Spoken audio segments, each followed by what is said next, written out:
Honda আইসা এই ব্যারিয়ারটা ভাঙিয়ে দিছে। এফজেডএস ভার্সন 2 এর সাথে এটা অবশ্য তুলনা আসে না, সামনের চাকাটা একটু স্কিড করে।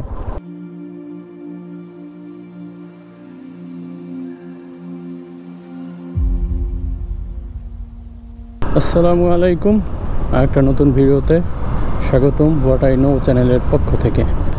আজকে আমরা কথা বলবো, বাজারে নিউলি লঞ্চ হয়েছে হোন্ডা এক্সব্লেড FI ABS।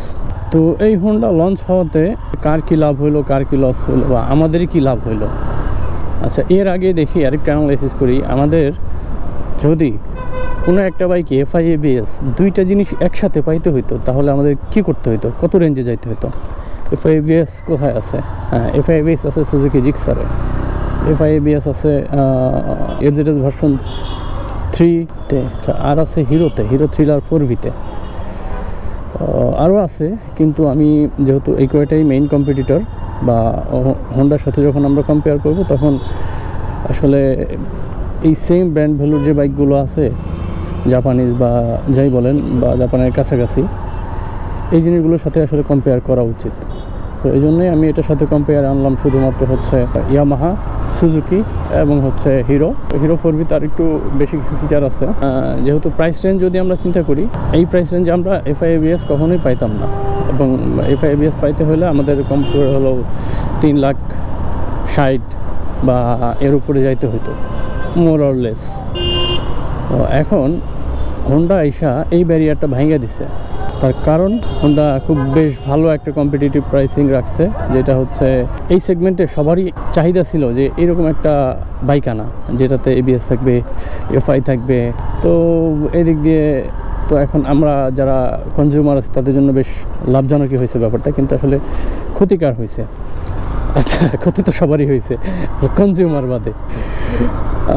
ওকে, তো আমরা যদি একটা কম্পারেটিভ অ্যানালাইসিস করি, FI এবং ABS আমরা যদি বোথ সাইড চিন্তা করি একটা বাইকের, তাহলে এফজেডএস ভার্সন 2 এর সাথে এটা অবশ্য তুলনা আসে না, কিন্তু তারপর আমি করতেছি যেহেতু একই প্রাইস রেঞ্জে আছে দুইটা বাইক, সো এবং এটাই মেইন কম্পিটিটর আমার কাছে মনে হচ্ছে। তো চলেন দেখি দুইটাতে আসলে কি আছে। আমরা দুইটা একটা কুইক অ্যানালাইসিস একটু দেখে আসি, চলেন। সো চলেন আমরা তাহলে একটা কম্পারেটিভ অ্যানালাইসিস দেখি এক্সব্লেড এবং এফজেডএস ভার্সন 2 এর ভিতরে কার কী ফিচার আছে। সো প্রথমে আমরা পাওয়ার অ্যান্ড পারফরমেন্সে যাই। এখানে ডিসপ্লেসমেন্ট এক্সব্লেড 163cc, এটা 149cc। ভালভ দুইটা করে ভালভ আছে। ম্যাক্স পাওয়ার হচ্ছে 13.9 bhp at 8500 rpm, আর ইয়ামাহা এফজেডএস ভার্সন 2-তে 13 bhp at 8000 rpm। Max torque হচ্ছে 14.7 newton metre 6000 rpm and 12.8 newton metre at 6000 rpm। এটা হচ্ছে এফজেডএস ভার্সন 2-তে। সো এখানে পাওয়ার এবং টর্ক আউটপুটে এক্সব্লেড FI আগে আছে অনেকটাই। মাইলেজ এক্সব্লেড FI-তে 55 কিলোমিটার পার লিটার এবং ভার্সন 2-তে 45 কিলোমিটার।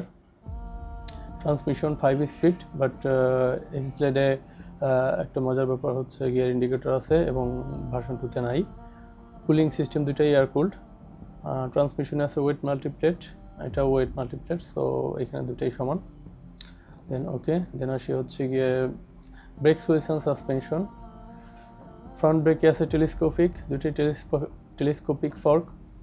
রিয়ার সাসপেনশনে মনোশক। Braking system single channel ABS আছে এক্সব্লেড FI-তে, বাট ইয়ামাহা এফজেডএস ভার্সন 2-তে ডিস্ক, সো এখানে এক্সব্লেড আগানো।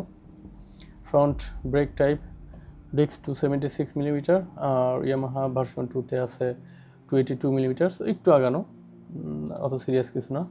ক্যালিপার ফ্রন্ট দুইটাই 2 পিস্টনের।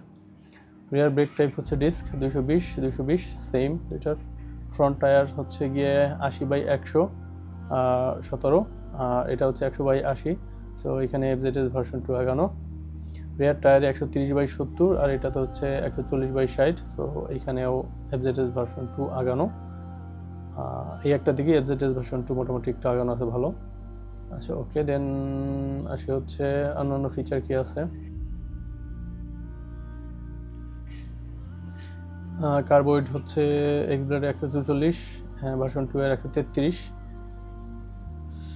সিট হাইট 95 97 দুটো same ground clearance 160 same other feature single seat split seat Yamaha split সিটটা বেশ ভালো প্রাইস 2,40,000 এক্সপ্লেড এফআই এবিএস আর এটা প্রাইস হচ্ছে 2,29,000 তো প্রাইস অনুযায়ী মোটামুটি ঠিক আছে তাহলে যদি সামারি করি আমরা কি অ্যাডভান্টেজ কি দাঁড়াচ্ছে আমার এক্সব্লেড এফআই এবিএস এর কি অ্যাডভান্টেজ হচ্ছে এটা ইঞ্জিন পাওয়ারফুল এবিএস আছে বেটার মাইলেজ লো মেইনটেনেন্স কস্ট আর ভার্সন 4 এখানে ভার্সন 4 হয়েছে এটা 2 হবে আসলে ভার্সন 2 এর অ্যাডভান্টেজ হচ্ছে একটু মোটা টায়ার ফ্রন্ট সাসপেনশন বেটার এইটুকুই দুটাতেই এফআই আছে সো আমি এফআইটার কম্পারিজনে আনলাম না আর এক্সব্লেডে যদি ডিসঅ্যাডভান্টেজ মেইন ডিসঅ্যাডভান্টেজ চিন্তা করি তাহলে এটা ফ্রন্ট সাসপেনশন এবং টায়ার্স আর ইয়ামাহা ভার্সন 4 এর ডিসঅ্যাডভান্টেজ তো এবিএস আছেই আর ভেরি ওল্ড মডেল এবং নো এবিএস এই দুটাই সো ওভারঅল এই পর্যন্তই চলেন আমরা হচ্ছে বাইকে ফিরে যাই অ্যানালাইসিস শেষে ফিরে আসলাম আবার বাইকে এফজেডএস ভার্সন 2 এর সাথে হোন্ডা যদি মেজর পার্থক্যগুলো আমি করি যেমনটা আপনারা দেখলেন এখানে ভার্সন 2 তে এবিএস নাই এক্সব্লেডে এবিএস আছে এফআই দুইটাই কিন্তু আরেকটা মেজর পার্থক্য হচ্ছে সাসপেনশন এবং টায়ার সাসপেনশন টায়ারের সংখ্যাটা আসলে এক একজনের কাছে এক এক রকম প্রয়োজন অনুযায়ী এটা আসলে মানুষ ডিসাইড করবে আমার দিকটা চিন্তা করে আমি হোন্ডা যতটুকু দিছে অতটুকু তো তারা অবশ্যই ক্যালিব্রেশন করে দিছে এই বাইকে যে সাসপেনশন দেওয়ার কথা বা যতটুকু দরকার ততটুকুই দিছে সব জায়গায় যে মোটা হইলে ভালো ব্যাপারটা ওরকম না তবে হ্যাঁ মোটা সাসপেনশন মোটা টায়ার অবশ্যই বেটার গ্রিপ এবং হচ্ছে বেটার স্টেবিলিটি প্রোভাইড করে যেমন আমি এক্সব্লেড আমার কাজিন আছে একজন মামাতো ভাই বিপু সুইডেনে থাকে ওর একটা এক্সব্লেড আছে আমি চালাইছি এবং ওর কাছ থেকে ওইটার একটা ফিডব্যাক নিয়েছি যেহেতু এটাও চালাইতেছে অনেক দিনই চালাইছে প্রায় 2-3 বছর ধরে চালাইছে সো ওর কাছ থেকে যে ফিডব্যাকটা আমি পাইলাম সেটা হচ্ছে যে হ্যাঁ সামনের চাকাটা একটু স্কিড করে তো এই স্কিডটাকে যদি আপনি ঠিকমতো মানে সবসময় তো আর ঠিকমতো চালানো যায় না মাঝে মধ্যে তো একটু আউট সিচুয়েশনে পড়াই লাগে যখন আপনার হুটহাট করে একটু হার্ড ব্রেক করতে হয় তো এইসব সিচুয়েশনে একটু কম স্টেবিলিটি প্রোভাইড করে এবং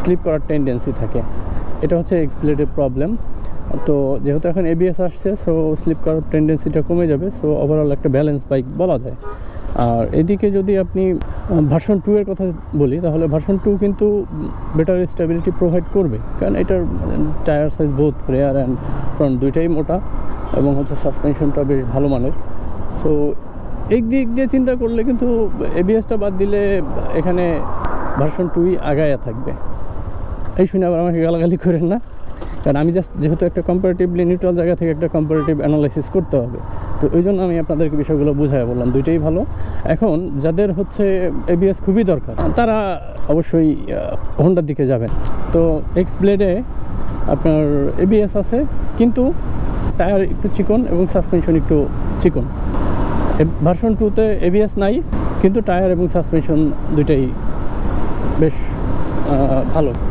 সো এখানে আপনারা ডিসাইড করবেন যে আসলে আপনাদের কোনটা দরকার এবিএস খুব চমৎকার একটা ফিচার সো এবিএসটাই আমার কাছে মনে হয় যে এখানে বেশি ইম্পর্টেন্ট হবে টায়ার পিছনে যেটা আছে সেটা ঠিক আছে প্লেটে বাট ফ্রন্টের টায়ার চিকনের কারণে যে আনস্টেবিলিটিতে আপনি পড়বেন সেটা আপনার আবার এবিএস কম্পেনসেট করে দেবে সো আমার মনে হয় যে ওভারঅল যদি তাকাই তাহলে এক্সব্লেডটা বেশ ভালোই চয়েস হবে দেন আসি আরেকটা ব্যাপারে আরেকটা মেজর ডিফারেন্স সেটা হচ্ছে এটার মাইলেজ তো মাইলেজ এক্সব্লেডে আমরা যে কার্বোরেটর ভার্সন আছে ওখানে বেশ ভালো রকমের মাইলেজ আমরা দেখতে পাইছি 55-60 অনেকে ক্লেম করছে তো আমি 55তেই রাখলাম আর এই দিকে হচ্ছে আমি যতদূর শুনছি বা যতদূর দেখছি সবার কাছ থেকে জানছি ভার্সন 2 তে মাইলেজ পাওয়া যায় 45 এরকম অ্যারাউন্ড 45 তো এইখানেও এক্সব্লেডটা আগে থাকবে সো ওভারঅল আপনি চিন্তা করেন যে এই প্রাইস রেঞ্জে এক্সব্লেড 2টা অবশ্যই খুব ভালো একটা চয়েস হচ্ছে আরেকটা দিকে আগে থাকবে এক্সব্লেড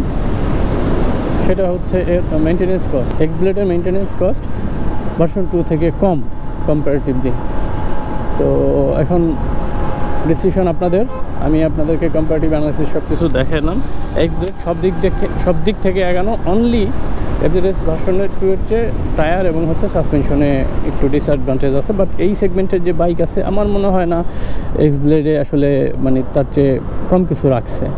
হ্যাঁ, পাওয়ার বেশ ভালো, আর ওভারঅল সব কিছুই বেশ ভালো, অলরাউন্ডার একটা বাইক এই প্রাইস সেগমেন্টে, যেটা অন্য কোনো বাইকের আগে অফার করতে পারে নাই। তো আজকে এই পর্যন্তই, দেখা হবে অন্য কোনো ভিডিওতে। টিল দেন, আল্লাহ হাফেজ, আসসালামু আলাইকুম।